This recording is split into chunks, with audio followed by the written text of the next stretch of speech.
At 34 years old, Ethan Cole sat in the front row of his father's funeral, pretending not to cry. But it wasn't grief destroying him, it was guilt. Because while everyone around him mourned the death of a hard-working man, Ethan realized something horrifying.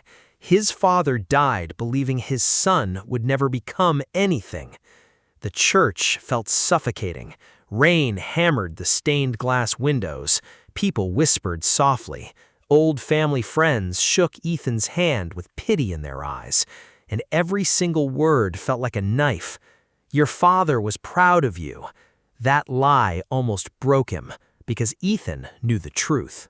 His father had spent the last 10 years watching his son slowly disappear, not into drugs, not into crime, into comfort, which was somehow worse. Ethan used to be brilliant. At 19, he was the smartest kid in his engineering program. Big dreams, big future, big plans. Then life became easy. Too easy. One skipped class became many. Video games replaced ambition. Late nights turned into wasted years. And the terrifying part, nothing dramatic happened. His life simply drifted away. That's how destruction really works sometimes. Quietly, one comfortable decision at a time. By 26, Ethan still lived at home. No rush, he told himself. By 29, his friends were buying houses. He was still sleeping until noon. By 32, people stopped asking about his future entirely, and deep down, that silence terrified him. But that wasn't the worst part. The worst part was watching his father slowly lose hope in him. His father never screamed, never insulted him, which somehow hurt more. Instead, there were little moments, tiny disappointments, like seeing his father pause outside his bedroom door every morning before work, hearing that disappointed sigh. Or the nights his father came home exhausted from double shifts and found Ethan exactly where he left him, headphones on, controller in hand, promises unfinished. "We need to talk," his father once said quietly. Ethan already knew the conversation. "You're wasting your life." "I'm figuring things out." "No, you're hiding from life." That sentence stayed in Ethan's head for years, because deep down, he knew it was true. He wasn't confused about life. He was addicted to escaping it. The games, the scrolling, the endless dopamine, the fake comfort. It made years disappear without pain. That was the danger. Real failure rarely feels dangerous while it's happening.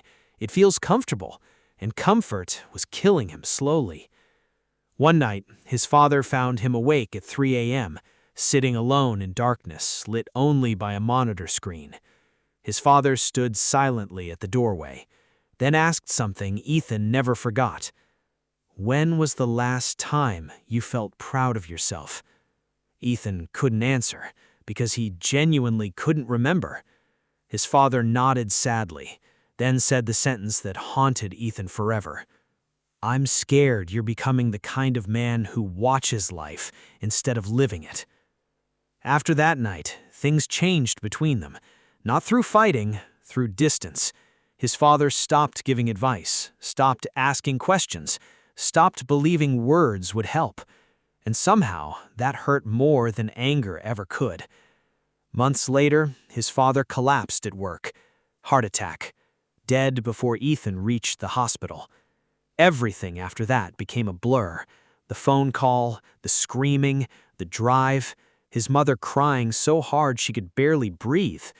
But one moment shattered him completely. At the hospital, a nurse handed Ethan his father's belongings: wallet, watch, phone. Inside the wallet was an old folded photo. Ethan at age 19, graduation ceremony, smiling beside his father. On the back, written in faded ink, "My son will do great things." Ethan completely broke, because he realized his father never stopped hoping, even after all the disappointment. And suddenly, the truth became unbearable. His father died carrying belief in a son who had already given up on himself. At the funeral, people spoke about hard work, sacrifice, responsibility, and Ethan felt like a fraud standing there because he had mastered only one thing in life: avoidance. Avoiding fear, avoiding failure, avoiding discomfort, avoiding becoming someone real. Then came the moment that changed everything. After the ceremony, Ethan found a voicemail on his father's phone, unread, sent 3 days before he died. His hands shook, pressing play. His father's tired voice filled the car. "Hey, son, I know things have been hard lately." Long pause. "But listen to me carefully. I don't care how lost you feel. You are not dead yet."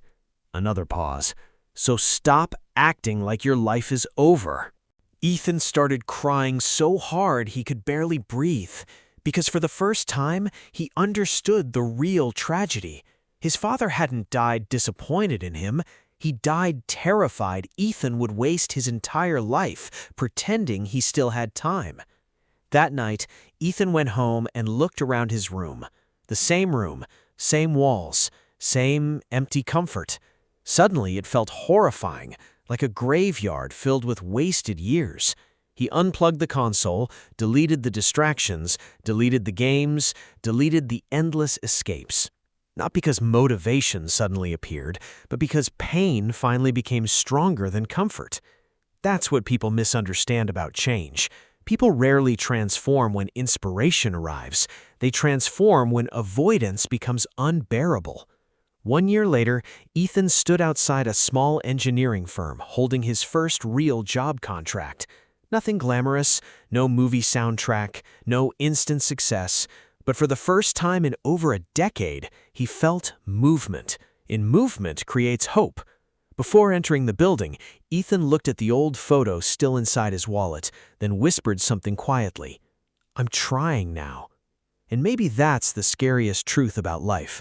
Not that people fail, but that millions slowly surrender to comfort while convincing themselves they still have time. Until one day, they look up and realize years have disappeared.